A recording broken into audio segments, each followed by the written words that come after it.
जय हिंद साथियों, नमस्कार। आज की इस क्लास में हम ओ लेवल M1 R5 का एग्जाम एनालिसिस करेंगे। आज जिनका भी ओ लेवल का एग्जाम था वो चेक कर सकते हैं कि उनके कितने क्वेश्चन सही हुए हैं, कितने क्वेश्चन रॉन्ग हुए हैं और क्वेश्चन का राइट आंसर क्या होगा। आज का एग्जाम काफ़ी अच्छा रहा। अभी जो ओ लेवल की महामैथन क्लास मैंने कल कराई थी उससे एग्जाम में काफ़ी ज़्यादा क्वेश्चंस पूछे गए थे और बीच बीच में जो पॉइंट्स मैंने आपको बताए थे, जो एक्सप्लेन करके समझाया था, वो सब कुछ आज एग्जाम में पूछा गया था। तो इस वीडियो को लास्ट तक आप जरूर देखिएगा और जिनका भी ओ लेवल M2 R5 या ओ लेवल M3 R5 का एग्जाम है वो हमारे दूसरे चैनल प्रोग्रामिंग ट्यूटोरियल को विजिट कर लेंगे, जहां पर लगातार हम आपको मॉडल पेपर प्रोवाइड करा रहे हैं। वीडियो के नीचे लिंक दी गई है, वहां से आप उसको विजिट जरूर करिएगा और अपने एग्जाम में आसानी से टॉप करिएगा। तो टाइम वेस्ट ना करते हुए चलिए शुरू करते हैं आज की ये क्लास, क्योंकि सीधी बात नो बकवास, यही है अभय एक्सेल की class. Let's begin in this topic.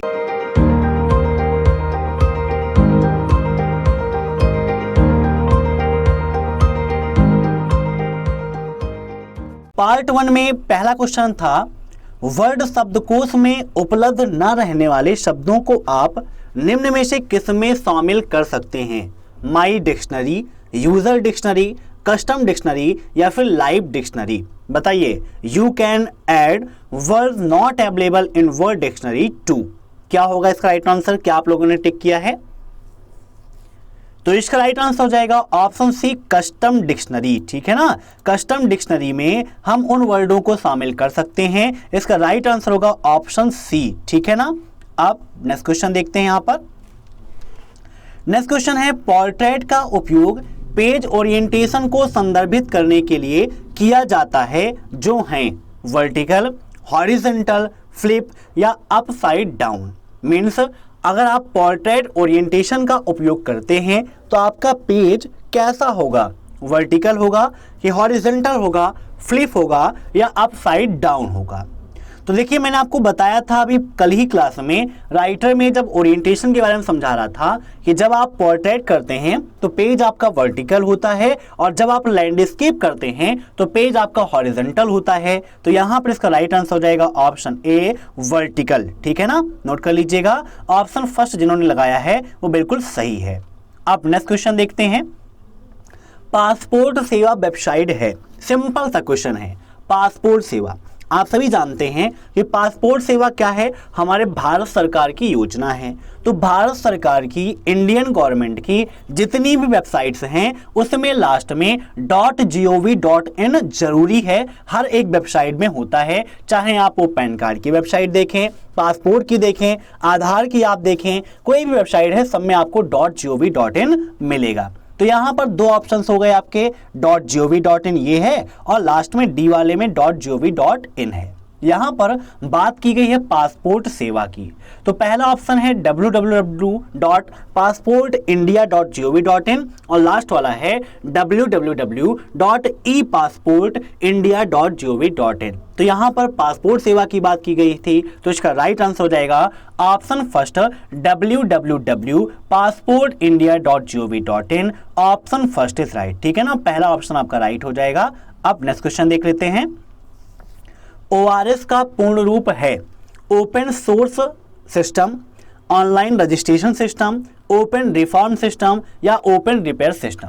Same to same question पूछा गया था महामैथन क्लास में। मैंने आपको चैप्टर 7 के अंतर्गत बताया था इसके बारे में कि ORS क्या है, ऑनलाइन रजिस्ट्रेशन सिस्टम है। वर्तमान समय में हॉस्पिटल में ऑनलाइन पंजीकरण की व्यवस्था की गई थी, जहां पर ऑनलाइन आप डॉक्टरों से उपचार ले सकते थे।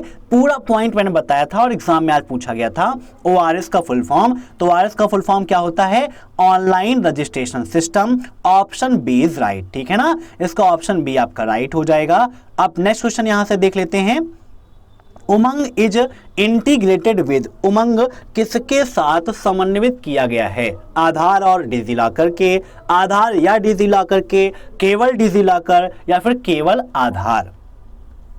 तो उमंग का मतलब होता है the unified mobile application for new age governance. Note कर लीजिएगा, the unified mobile application for new age governance, और ये आधार कार्ड के द्वारा समन्वित किया गया है। Option D is right. ठीक है ना, आधार कार्ड के द्वारा अब नेक्स्ट,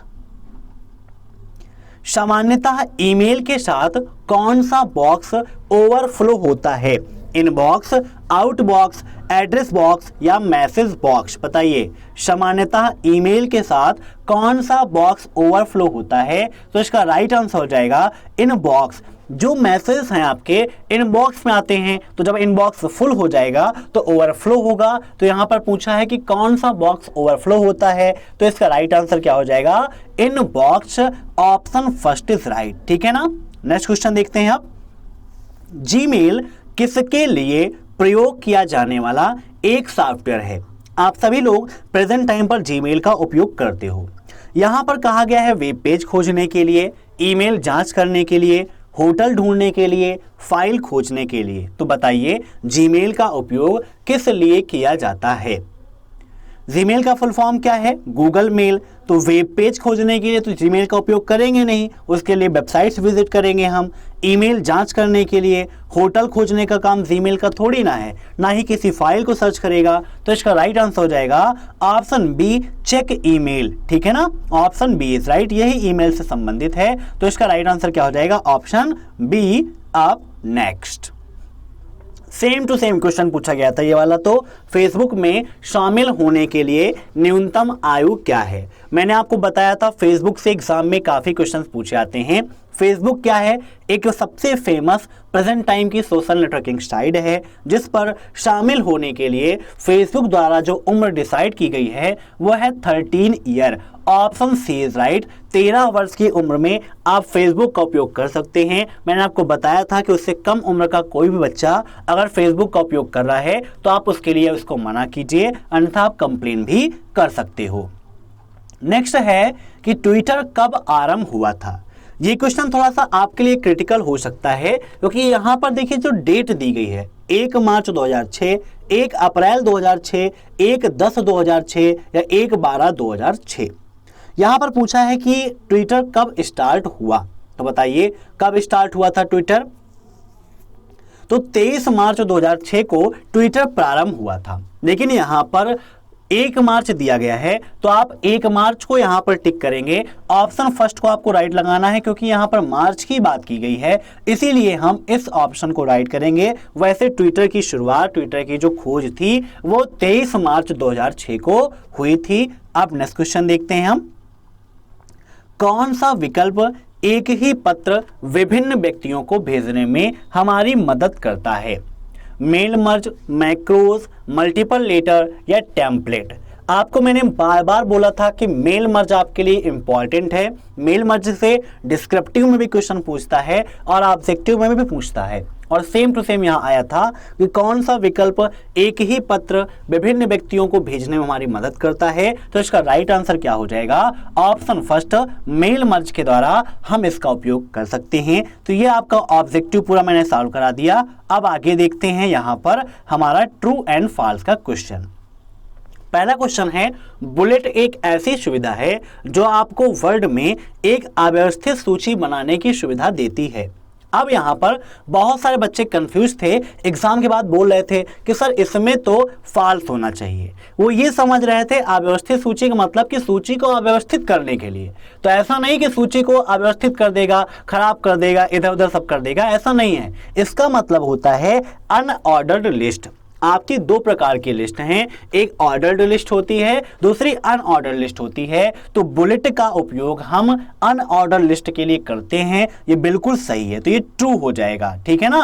2.1 का फर्स्ट आपका क्या हो जाएगा? ट्रू हो जाएगा, बिल्कुल सही है, ठीक है। दूसरा देखते हैं, एक वाक्य के प्रथम अक्षर को कैपिटल बनाने और अन्य सभी अक्षरों को लोअर केस में रखने के लिए लोअर केस विकल्प का उपयोग करें। मैंने आपको बताया था राइटर में विद प्रैक्टिकल कि लोअर केस क्या है, प्रॉपर केस क्या है, अपर केस क्या होता है। अपर केस में सभी अक्षर आपके बड़े होते हैं, प्रॉपर केस में पहला अक्षर बड़ा, बाकी सभी छोटे। तो यहां पर कहा गया कि वाक्य के प्रथम अक्षर को कैपिटल और अन्य सभी को लोअर केस में रखने के लिए, तो इसके लिए प्रॉपर केस का उपयोग करते हैं। और यहां पर कहा गया कि लोअर केस पर क्लिक करें, तो ये आपका फॉल्स है। मीन्स फर्स्ट आपका ट्रू था, ये आपका फॉल्स हो जाएगा। नेक्स्ट है खुले हुए डॉक्यूमेंट का नाम स्टेटस बार में प्रदर्शित होता है? बताइए, क्या ओपन डॉक्यूमेंट का जो नेम है वो स्टेटस बार में प्रदर्शित होता है? तो एक क्वेश्चन मैंने आपको बताया था कि जब आप राइटर का उपयोग करते हैं तो वहां पर फाइल नेम अनटाइटल्ड 1 होता है जो टाइटल बार में आपको शो होता है। तो कोई भी डॉक्यूमेंट है उसका नाम आपको टाइटल बार में मिलता है और यहां पर कहा गया था कि स्टेटस बार में प्रदर्शित होता है, तो यह बिल्कुल आपका गलत है, ये फॉल्स हो जाएगा। ठीक है ना। अब नेक्स्ट देखते हैं, तालिका में डेटा को केवल आरोही क्रम में व्यवस्थित किया जा सकता है। Data in table can only be arranged in ascending order. तो जो आपकी टेबल है, टेबल में जो भी आपका डेटा है आप उसे असेंडिंग और डिसेंडिंग, आरोही और अवरोही दोनों क्रम में व्यवस्थित कर सकते हैं। किसी प्रकार की आपको कोई भी दिक्कत वहां पर नहीं होगी। ऑप्शंस वहां पर रहता है कि आप अपने डेटा को असेंडिंग करना चाहते हो या फिर डिसेंडिंग में आप करना चाहते हो। ठीक है, तो ये आपका फॉल्स हो जाएगा। मीन्स फर्स्ट आपका ट्रू था, सेकेंड भी आपका फॉल्स, थर्ड भी आपका फॉल्स, फोर्थ भी आपका फॉल्स। अब फिफ्थ देखते हैं, तालिका में आप टेक्स्ट को आसानी से शामिल कर सकते हैं या फिर हटा सकते हैं। यू कैन इजिली ऐड और डिलीट टेक्स्ट इन टेबल। बताइए क्या होगा इसका राइट आंसर? तो बिल्कुल सही बात है, तालिका में हम टेक्स्ट जब चाहें लिखें, जब चाहें हटाएं, कोई दिक्कत नहीं है, कोई ऐसा कठिन प्रोसेस नहीं है। सिंपली तरीके से आप टेक्स्ट को लिख भी सकते हो और उसे रिमूव भी कर सकते हो। नेक्स्ट, वर्ड पहले व्याकरण की गलती ज्ञात करता है और उसके बाद स्पेलिंग की गलती को चेक करने का कार्य करता है। बताइए, मीन्स राइटर के अंतर्गत जब आप वहां पर उपयोग करते हैं फंक्शंस का, तो वहां पर पहले जो ग्रामेटिकल एरर्स होती है उनको बताता है और फिर स्पेलिंग एरर को बताता है। तो यह भी आपका सही है, कोई दिक्कत नहीं है। अब नेक्स्ट क्वेश्चन देख लेते हैं, ये आपका फॉल्स हो जाएगा। ठीक है ना, क्योंकि वो पहले स्पेलिंग की मिस्टेक बताता है, उसके बाद फिर जो आप ग्रामर की मिस्टेक करते हैं उसको बताता है। तो इसका राइट आंसर क्या हो जाएगा? फॉल्स हो जाएगा। अब नेक्स्ट, फेसबुक उपयोगकर्ताओं को कहानियों को पोस्ट करने की अनुमति देता है जो 24 घंटे तक रहती है। क्या फेसबुक उपयोगकर्ता को कहानियों मतलब स्टोरीज, तो जो फेसबुक का उपयोग करते हैं वो जानते होंगे कि फेसबुक में स्टोरी का ऑप्शन मिलता है या फिर नहीं मिलता है। आप लोग फेसबुक पर अबैक्सर कंप्यूटर सर्च करके ज्वाइन कर लीजिएगा, फॉलो कर लीजिएगा। तो बिल्कुल सही है, फेसबुक यूजर्स को स्टोरी पोस्ट करने का ऑप्शन देती है और वह स्टोरी 24 घंटे तक लाइव वहां पर रहती है, कोई भी दिक्कत नहीं है। तो 2.7 भी आपका ट्रू हो जाएगा। अब नेक्स्ट देख लेते हैं, एक ईमेल की तरह ट्विटर में ट्वीट्स को अग्रेसिव नहीं किया जा सकता, ट्रू या फॉल्स? बताइए, काफी इंपॉर्टेंट क्वेश्चन है। Like an email, tweets in a Twitter can not be forwarded. तो इसका राइट आंसर हो जाएगा फॉल्स, क्योंकि आप ट्विटर में फॉरवर्ड कर सकते हो मैसेज को, कोई दिक्कत नहीं है। जो भी ट्वीट्स हैं उसको आप फॉरवर्ड कर सकते हो, उसे फॉरवर्ड करना ही रीट्वीट कहलाता है। ठीक है ना। तो क्वेश्चन पूछ लेता है कि फॉरवर्डेड मैसेज को ट्विटर में क्या बोलते हैं, तो रीट्वीट के नाम से जानते हैं।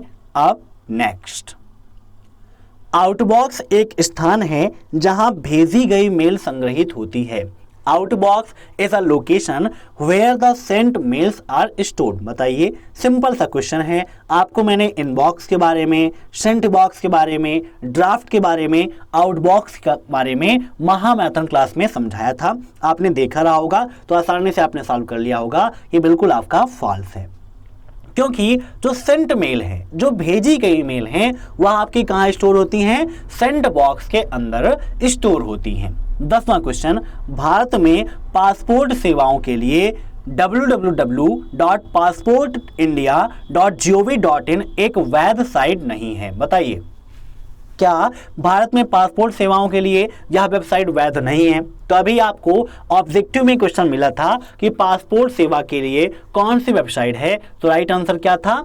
www.passportindia.gov.in, और यहां पर कहा है कि वैध साइट नहीं है, तो आपका बिल्कुल फॉल्स हो जाएगा। अब देखते हैं यहां पर थर्ड क्वेश्चन आपका था मैचिंग का।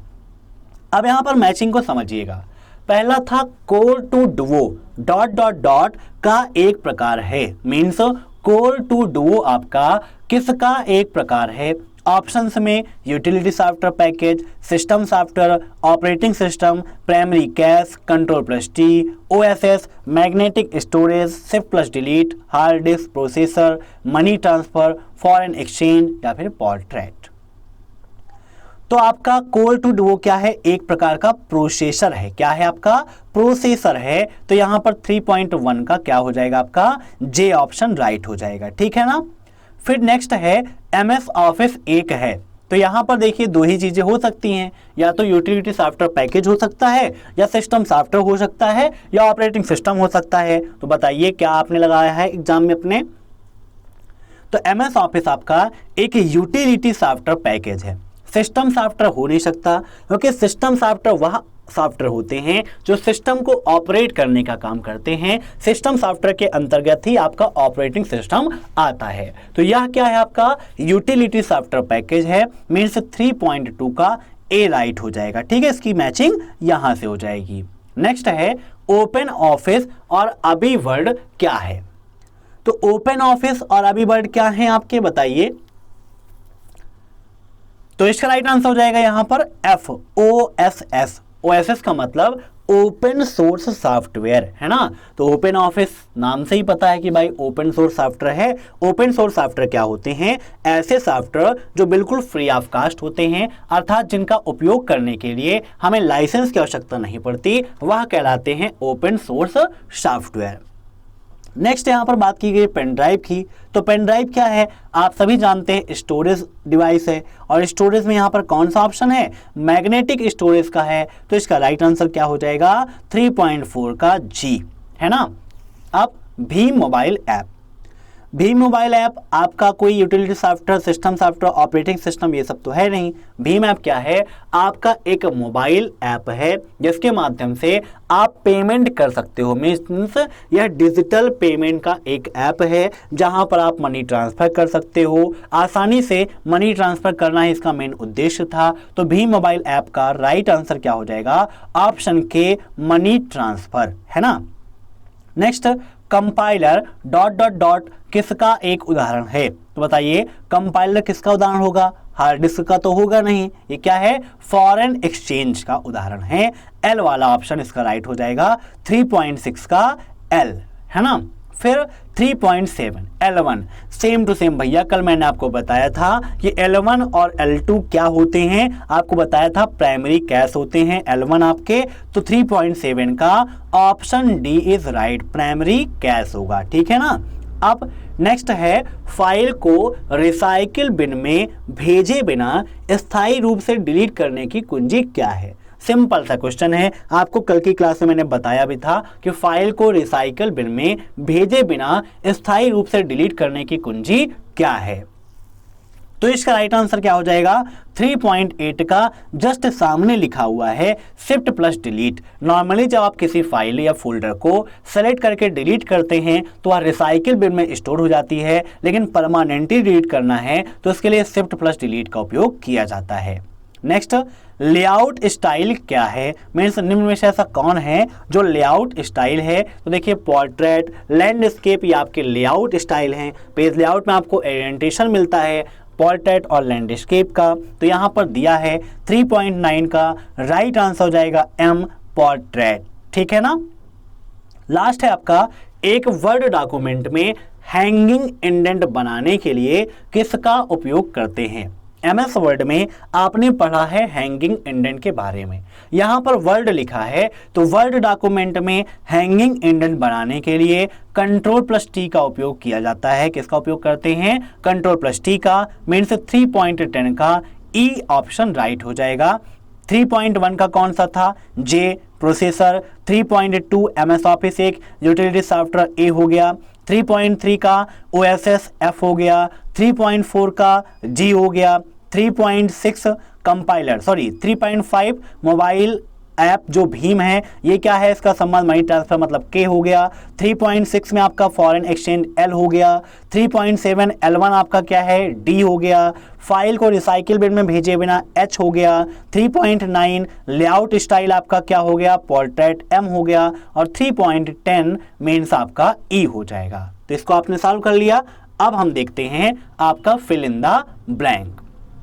सबसे पहला सिंपल सा क्वेश्चन, सबसे सामान्य इनपुट डिवाइस कौन सी है? तो सबसे सामान्य इनपुट डिवाइस आपकी कीबोर्ड है, ठीक है ना। मीन्स 4.1 का ए ऑप्शन राइट है। शुरुआत ही पहले से कर दी गई, पहले में पहला, है ना। ऐसे आप लोग सॉल्व करते हैं ना कि भाई बता दो हमको, पहले में पहला, दूसरे में दूसरा। तो यहाँ पर कीबोर्ड हो गया। दूसरा पूछा था हार्ड डिस्क ड्राइव को किस प्रकार का संग्रहण माना जाता है? तो बताइए क्या आपने फिल किया है? तो हार्ड डिस्क ड्राइव को गैर अस्थिर संग्रहण माना जाता है। मीन्स 4.2 का डी राइट होगा। नेक्स्ट तीसरा है शब्द ... उन उपकरणों को नामित करता है जिन्हें इसकी कार्यक्षमता बढ़ाने के लिए कंप्यूटर सिस्टम में जोड़ा जा सकता है। बताइए ऐसा कौन सा शब्द है?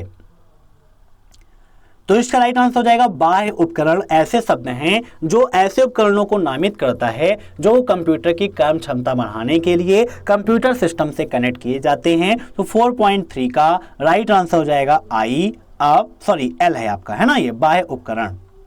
नेक्स्ट है 4.4 ... एक पेंटिंग और ड्राइंग डिवाइस है। तो बताइए निम्न में से ऐसी कौन सी डिवाइस है जो पेंटिंग और ड्राइंग डिवाइस है? पेंटिंग का मतलब यहाँ पर पॉइंटिंग डिवाइस आपकी, तो माउस कौन सा है? एक पेंटिंग और ड्राइंग डिवाइस है। ऑप्शन 4.4 का एच राइट हो जाएगा। अब नेक्स्ट डैश मीन्स कैसा कैमरा एक परिधीय उपकरण है जिसका उपयोग स्थिर छवियों को डिजिटल रूप में लेने के लिए किया जाता है। सिंपल सा क्वेश्चन है, बताइए क्या होगा इसका राइट आंसर? तो इसका राइट आंसर हो जाएगा डिजिटल कैमरा एक परिधीय उपकरण है जिसका उपयोग स्थिर छवियों को डिजिटल प्रारूप में लेने के लिए किया जाता है। अब नेक्स्ट क्वेश्चन देखते हैं। 4.6 है ... खेल को खेलने में आसान बना सकता है। मीन्स कौन ऐसा है जो खेल को खेलने में आसान बना सकता है? तो 4.6 का के राइट हो जाएगा। जॉयस्टिक एक ऐसी पॉइंटिंग डिवाइस है जिसका उपयोग गेम खेलने के लिए किया जाता है। तो यहां पर इसका राइट आंसर 4.6 में जॉयस्टिक हो जाएगा।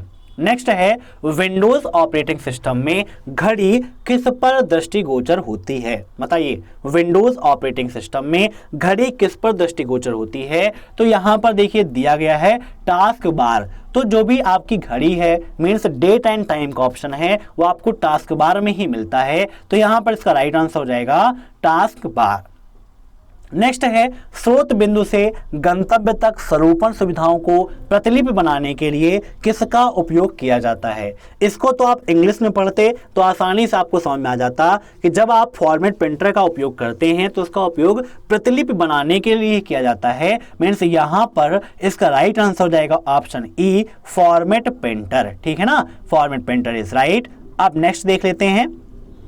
सभी हटाई गई फाइल या फोल्डर कहाँ जाते हैं? मीन्स किसमें स्टोर होते हैं? तो अभी थोड़ी देर पहले आपको बताया था कि जब नॉर्मली हम किसी फाइल या फोल्डर को डिलीट करते हैं तो वह रिसाइकिल बिन में स्टोर हो जाता है, और जब परमानेंटली डिलीट करना चाहते हैं तो उसके लिए शिफ्ट प्लस डिलीट का उपयोग करते हैं ताकि कंप्यूटर सिस्टम में कहीं पर भी स्टोर ना हो। तो सभी हटाई गई फाइलें या फोल्डर कहाँ पर स्टोर होती हैं? तो option F is right, recycle bin में स्टोर हो जाती हैं। अब नेक्स्ट क्वेश्चन देखते हैं। विंडो को व्यापक बनाने के लिए आप पॉइंटर को तब तक घुमाएं जब तक कि वह क्षैतिज आकार में ना बदल जाए और फिर ... पिछली बार जो मॉडल पेपर हमने आपके साथ डिस्कस किया था वहां पर ये क्वेश्चन आपको समझाया था और एग्जाम में सेम टू सेम आया था। विंडो को व्यापक बनाने के लिए पॉइंटर को तब तक घुमाएं जब तक कि वह क्षैतिज आकार में ना बदल जाए और फिर ड्रैग करें। तो यहां पर इसका राइट आंसर क्या हो जाएगा? Option C drag. तो ये आपके जो चारों ऑब्जेक्टिव क्वेश्चन थे मैंने सॉल्व करा दिया। आशा करता हूं ये समझ में आ गया होगा। डिस्क्रिप्टिव यहां पर देख लेते हैं। डिस्क्रिप्टिव भी बिल्कुल सिंपल सा था। अपने इंस्टीट्यूट में मैंने बच्चों को ये पूरा पढ़ाया हुआ था और सेम टू सेम क्वेश्चंस यहां पर आए थे। अभी जस्ट 2 दिन पहले ही उनको मैंने बताया था कि मेल मर्ज क्या होता है, मेल मर्ज के लिब्रे ऑफिस राइटर में कितने स्टेप हैं और वो 5 स्टेप क्या हैं, ये आपको ऑनलाइन क्लास में भी महामैराथन में मैंने विद प्रैक्टिकल समझाया था। दूसरा क्वेश्चन था रैम और कैश मेमोरी में क्या अंतर है। तो रैम आप सभी जानते हैं रैंडम एक्सेस मेमोरी है और कैश मेमोरी कंप्यूटर की एक ऐसी काल्पनिक मेमोरी है जो हमें आभास कराती है कि कंप्यूटर की स्पीड काफी तेज चल रही है। ऐसे ही स्लाइड ट्रांजिशन पूछा था, सिंपल सा क्वेश्चन है स्लाइड ट्रांजिशन। आप सभी लोग पावर पॉइंट में या लिब्रे ऑफिस इम्प्रेस में स्लाइड्स पर देते हैं स्लाइड ट्रांजिशंस आपके। नेक्स्ट आपका था पीसी और स्मार्टफोन को सुरक्षित करने के कुछ तरीके। तो भाई आप अपने लैपटॉप को कंप्यूटर को सुरक्षित करना चाहते हो तो सबसे पहले आप पासवर्ड लगा कर रखिए। दूसरा, ब्राउजिंग की हिस्ट्री टाइम टू टाइम क्लियर करते रहिए। किसी भी वेबसाइट या किसी भी अननेसेसरी लिंक पर आप कभी भी क्लिक ना करें। कहीं पर भी आप अपने पासवर्ड को सेव करके ना रखें। यही सब क्या है आपके सुरक्षित करने के तरीके हैं। फिर आपको कल ही बताया था absolute cell difference, relative cell difference और मिक्स्ड सेल डिफरेंस के बारे में कि दो प्रकार के सेल डिफरेंस आपको मुख्यतः मिलते हैं, एब्सोल्यूट सेल डिफरेंस और रिलेटिव सेल डिफरेंस। लेकिन इन दोनों का जो मिश्रित रूप है वो आपका कहलाता है मिक्स्ड सेल डिफरेंस, है ना। फिर यहाँ पर दिया गया था लैन और वैन के बीच अंतर को स्पष्ट करें। लैन का full form local area network, वैन का full form wide area network. LAN छोटी भौगोलिक दूरी में उपयोग किया जाता है, वैन बड़ी भौगोलिक दूरी में उपयोग किया जाता है। लैन को बनाना सिंपल है, वैन को बनाना कठिन है। लैन पब्लिक नहीं होती, प्राइवेट होती है। वैन पब्लिक और प्राइवेट दोनों होती है, मीन्स उसकी जो ऑनरशिप है वो पब्लिक और प्राइवेट दोनों है। लैन का उपयोग देशों में करते हैं, वैन का उपयोग देशों में करते हैं, जबकि लैन का उपयोग छोटी भौगोलिक दूरी जैसे घरों में, ऑफिसों में किया जाता है। ऐसे ही स्प्रेडशीट में संख्याओं के लिए पृथक सूत्र क्या है, एक उदाहरण के साथ प्रत्येक की व्याख्या कीजिए। नेक्स्ट यहाँ पर सोशल नेटवर्किंग साइट्स क्या होती हैं, विभिन्न प्रकार की सोशल नेटवर्क साइट की व्याख्या करिए। यहाँ पर आपको बताना था कि सोशल नेटवर्किंग साइट्स क्या होती हैं, फेसबुक क्या है, ट्विटर क्या है, लिंक्डइन क्या होता है, इन सभी के बारे में मैंने आपको समझाया था। तो आशा करता हूँ ये सारी चीज़ें आपने एक्सप्लेन करके अच्छे से लिख दी होंगी। लास्ट क्वेश्चन तो बहुत ही सिंपल था, OTP, QR, UPI, APS। OTP मतलब वन टाइम पासवर्ड, एक ऐसा पासवर्ड जिसका केवल हम एक ही बार उपयोग कर सकते हैं। यह हर एक्सेस के लिए भिन्न होती है। OTP को सिक्योर इसीलिए माना जाता है क्योंकि जितनी बार आप उपयोग करेंगे उतनी बार आपको एक नई OTP मिलेगी, मीन्स हर एक्सेस के लिए भिन्न होती है। ऐसे ही QR कोड, QR का फुल फॉर्म क्या होता है आपने लिखा होगा, क्विक रिस्पॉन्स कोड होगा। QR कोड कब डेवलप किया गया, तो 1994 में डेवलप किया था, डेंसो वेब ने टोयोटा नामक कंपनी ने किया था। QR कोड आप डायनेमिक और स्टैटिक दोनों प्राप्त कर लेते हैं। QR कोड का उपयोग क्यों करते हैं, पेमेंट वेरिफिकेशन के लिए करते हैं। QR कोड के लिए संपर्क जरूरी नहीं है, मीन्स QR कोड संपर्क रहित होता है। फिर उसके बाद बात आती है कि QR कोड का उपयोग क्यों करते हैं या QR कोड कितने कलर में होते हैं, ये सब कुछ आपके लिए काफ़ी इंपॉर्टेंट है। तो आशा करता हूँ कि आपने अच्छे से पेपर को सॉल्व किया होगा। कल जिनका भी एग्जाम है वो O लेवल M2 R5 की क्लासेस हमारे दूसरे चैनल पर प्राप्त कर लेंगे, जहां पर कंप्लीट आपको मॉडल पेपर मिल जाएगा। तो इसको भी आप देख लीजिएगा। और अगर आज का यह वीडियो पसंद आया हो तो वीडियो को लाइक कर दीजिए, शेयर कर दीजिए और चैनल पर नए हैं तो चैनल से जुड़ने के लिए सब्सक्राइब कर दीजिए। Thanks for watching my video. फिर मिलते हैं नेक्स्ट क्लास में प्रोग्रामिंग ट्यूटोरियल चैनल पर। तब तक के लिए बाय बाय।